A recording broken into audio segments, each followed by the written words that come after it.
అందరికీ నమస్కారం అండి. నేను మీ డాక్టర్ రాంప్రసాద్ని. కొంతమంది మా ఆర్థోపెడిక్ ఓపీడీలో అండి వాళ్ళ రెండు భుజం యొక్క రెక్కలు మధ్యలో అంటే వెన్నెముక భాగంలో వెనక వైపు నొప్పి చెప్తా ఉంటారు. దీన్ని మనం సైంటిఫికల్లీ ఏంటంటే రాంబాయిడ్ పెయిన్ అంటామండి. ఇక్కడ పెయిన్ చెప్తే కనుక ఇక్కడ కనుక పెయిన్ చెప్తే వాళ్ళు ఇది చాలా క్లిష్టమైన ప్రాబ్లం అండి. ఎందుకు అంటే అక్కడ అంటే రెండు భుజం రెక్కల మధ్య భాగం ఉంది కదండి, అక్కడ కనుక నొప్పి వస్తే ఇది చాలా జబ్బుల వల్ల రావచ్చండి. అంటే పలు రకాల జబ్బులు. ఎలాగా అంటే మెడలో ప్రాబ్లం ఉన్నా రావచ్చు అక్కడ, లేదంటే అప్పర్ బ్యాక్ రీజియన్లో అంటే డార్సల్ వర్టిబ్రా అంటాం, అక్కడ ప్రాబ్లం ఉన్నా అక్కడ నొప్పి రావచ్చు. భుజంలో నొప్పి ఉన్న భుజంలో మనకి ఫ్రోజన్ షోల్డర్ అయినా రొటేటర్ కఫ్ ప్రాబ్లం అయినా ఇలాగా చాలా మల్టిపుల్ డిసీజెస్ వల్ల అక్కడ భుజం రెక్కల మధ్య ఉన్న భాగంలో నొప్పి రావచ్చండి. సో ఇవాళ నేను యూట్యూబ్ వీడియోలో మెయిన్గా ఈ రాంబాయిడ్ పెయిన్కి ఉండే 5 రీజన్స్ అంటే 5 డిసీజెస్ గురించి చెప్తాను. అండ్ క్లుప్తంగా వీటి యొక్క ట్రీట్మెంట్ విధానాలు అంటే మనం ఏ విధంగా డాక్టర్స్ మేనేజ్ చేస్తాము అనేది కూడా నేను వివరిస్తానండి. ఈ రాంబాయిడ్ పెయిన్కి first main reason postural problem. ఇది జనరల్లీ ఏంటంటే మనం ఆఫీస్ డెస్క్ జాబులు ఎక్కువ చేసే వాళ్ళలో చూస్తాము. అండ్ ఈ కోవిడ్ తర్వాత ఏంటంటే వర్క్ ఫ్రమ్ హోమ్ జాబ్స్ అనేవి చాలా పెరిగి సాఫ్ట్వేర్ ప్రొఫెషనల్స్లోను. సో వీళ్ళలో ఎక్కువ చూస్తూ ఉంటున్నామండి. అంటే ఏంటంటే ఇప్పుడు కంప్యూటర్ అయినా డెస్క్టాప్ అయినా ల్యాప్టాప్ ఎదురుగుండా కంటిన్యూస్గా ఒక 3-4 అవర్స్ సెషన్స్ మీటింగ్లో కూర్చుంటున్నారు. సో దీనివల్ల ఏమవుతుందంటే ఒకటే పొజిషన్లో ఈ మజిల్స్ అనేవి బాగా స్టిఫ్గా బిగుసుకుపోతున్నాయండి. సో ఈ ఇంప్రాపర్ పోస్చర్ వల్ల ఈ మజిల్ స్టిఫ్నెస్ కారణం వల్ల ఈ రెండు భుజం రెక్కల మధ్య సందులో ఉన్న భాగంలో నొప్పి వస్తుందండి. సో నేను వీళ్ళకి సజెస్ట్ చేసేది ఏంటంటే ఈ పోస్చరల్ ప్రాబ్లం వల్ల కనుక రాంబాయిడ్ పెయిన్ వస్తుంటే ఎవ్రీ 20 మినిట్స్ కొంచెం లెగిసి కొంచెం పొజిషన్ చేంజ్ చేసుకోండి అని. అండ్ వాళ్ళు కొన్ని సింపుల్ స్ట్రెచింగ్ ఎక్సర్సైజెస్ కూడా చేస్తే చాలా రిలీఫ్ ఉంటుందండి.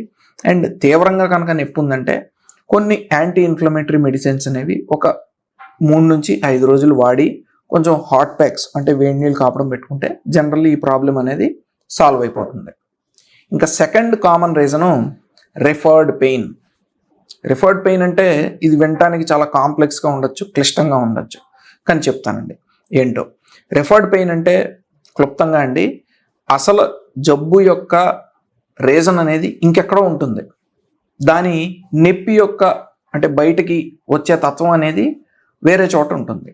ఇది ఎలాగ పాసిబుల్ అని అంటే ఆ రాంబాయిడ్ పెయిన్ అనేది ఒక్కొక్కసారి ఏంటంటే సర్వైకల్ డిస్క్ ప్రాబ్లం వల్ల రావచ్చండి. మీరు అడగచ్చు ఈ నెక్లో కదండి సర్వైకల్ డిస్క్ ఉండేది, సో అక్కడ ఎందుకు నొప్పి వస్తుంది, దాన్నే రిఫర్డ్ పెయిన్ అంటామండి. సో ఈ సర్వైకల్ వర్టిబ్రా అంటే మన వెన్నెముకలో కనుక పైన ఒక 7 వర్టిబ్రా అంటే 7 ఎముకలు ఉంటాయి కదండి, ఈ ఎముకల మధ్యలో డిస్కులు ఉంటాయి, ఈ మెత్తటి పరిభాగాలు. ఒక్కొక్కసారి కొన్ని పలు కారణాల వల్ల ఈ డిస్కులు కనుక జారి వెనకాల నరాల మీద ఒత్తిడి కాజ్ చేస్తే కనుక మెడతో పాటు మనకి ఈ అప్పర్ బ్యాక్ రీజియన్లో పెయిన్ వచ్చే అవకాశం అనేది ఉంటుందండి. అండ్ ఈ రిఫర్డ్ పెయిన్లో ఒక్కొక్కసారి ఏంటంటే అప్పర్ థొరాసిక్ రీజియన్ ఇక్కడ మనకి సర్వైకల్ డిస్క్ ప్రాబ్లం మాదిరిగానే ఇక్కడ డార్సల్ వర్టిబ్రా అని ఉంటాయండి. అంటే ఈ D1 నుంచి D12 వరకు ఈ ఎముకల మధ్య కూడా డిస్కులు ఉంటాయి. ఇవి కూడా ఒక్కొక్కసారి ఎప్పుడైనా జారితే కనుక ఈ వెన్నెముకలో మధ్యలో ఉండే వెన్నుపాము మీద కానీ ఈ చుట్టుపక్కల ఉన్న నరాల మీద కానీ ఒత్తిడికి గురి చేస్తుంది. దానివల్ల కూడా ఇక్కడ పెయిన్ వచ్చే అవకాశం ఉంటుంది. అండ్ ఒక్కొక్కసారి ఏంటంటే షోల్డర్ ప్రాబ్లం వల్ల అంటే అది ఫ్రోజన్ షోల్డర్ అవ్వచ్చు, అంటే పలు కారణాల వల్ల షోల్డర్ కనుక బిగుసుకుపోయింది అనుకోండి, ఆ ఫ్రోజన్ షోల్డర్ వల్ల కూడా భుజం నొప్పితో పాటు వాళ్ళు ఇక్కడ రాంబాయిడ్ పెయిన్ అనేది చెప్పడం జరుగుతుంది.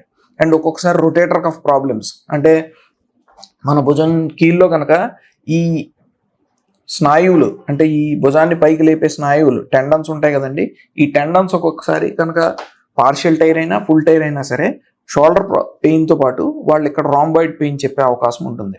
సో క్లుప్తంగా ఏంటంటే అసలు పెయిన్ ఇంకెక్కడో ఉంటుందండి, అంటే పెయిన్ జనరేటర్ జబ్బు, కాకపోతే పెయిన్ అనేది ఇంకొక రీజియన్లో మనకి బయటకు కనిపిస్తుంది. దీన్ని మనం రిఫర్డ్ పెయిన్ అంటాం. ఇంకా third main reason muscle strain అంటామండి.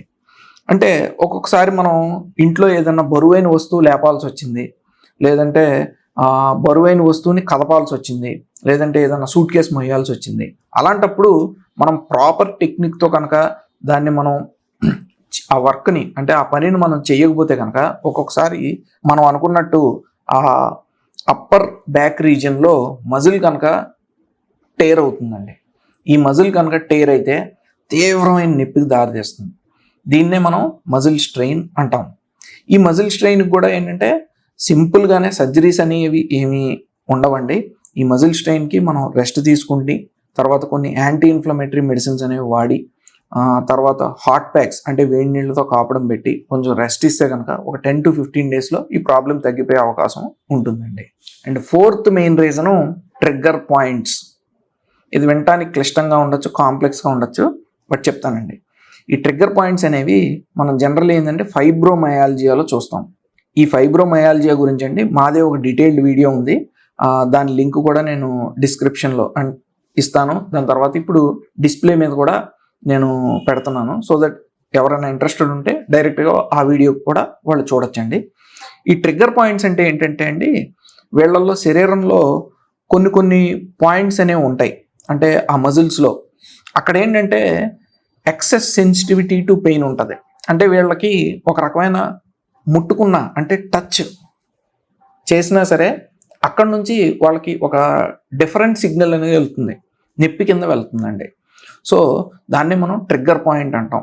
అంటే చిన్న స్టిమ్యులస్ కూడా అంటే మనం ఇలా ముట్టుకున్నాం అనుకోండి, అది ముట్టుకున్నట్టు తెలియదు వాళ్ళకి, అది నొప్పి కింద వాళ్ళకి బ్రెయిన్ పర్సీవ్ చేస్తూ ఉంటుంది. దాన్నే మనం ట్రిగ్గర్ పాయింట్ అంటాం. ఇలాగా ట్రిగ్గర్ పాయింట్స్ అనేవి జనరల్గా ఏంటంటే ఈ అప్పర్ బ్యాక్ రీజియన్లో ఆ రాంబాయిడ్ రీజియన్ మనం ఇందాక అనుకున్నట్టు 2 భుజం రెక్కల మధ్య ఆ ఏరియాలో చాలా కామన్గా చూస్తూ ఉంటాం. ఒకవేళ మనం ఈ ఫైబ్రోమయాల్జియాతో బాధపడుతున్నారు, ఈ ట్రిగ్గర్ పాయింట్స్ అనేవి మనం కనుక లొకేట్ చేయగలిగితే దాన్ని డీసెన్సిటైజ్ అనేది చేయొచ్చండి. అంటే ట్రీట్మెంట్ అనేది సాధ్యం అవుతుంది.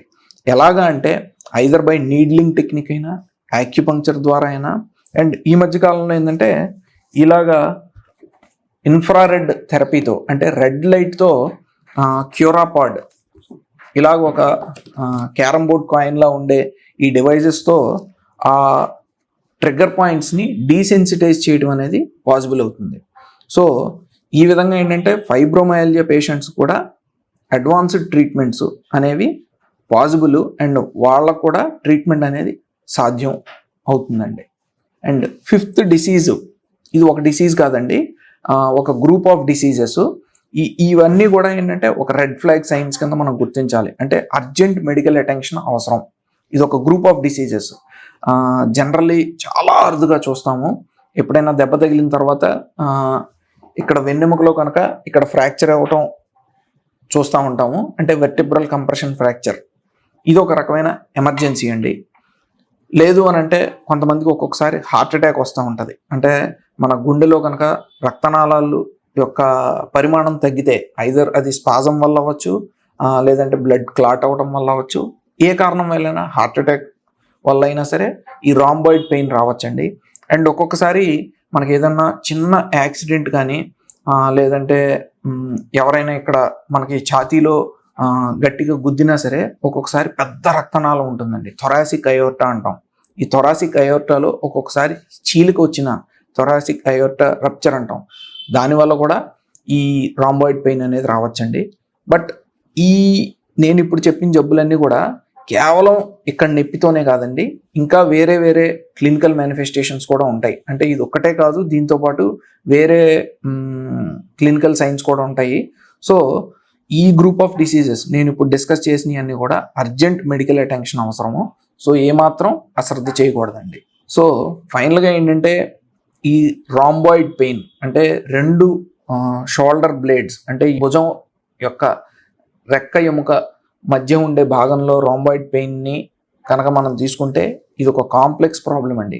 అంటే ఇది భుజం నొప్పి వల్ల రావచ్చు, మెడలో ప్రాబ్లం ఉన్నా రావచ్చు, అప్పర్ బ్యాక్లో ప్రాబ్లం ఉన్నా రావచ్చు, అండ్ కొన్ని సీరియస్ హార్ట్ అటాక్స్ వల్ల రావచ్చు.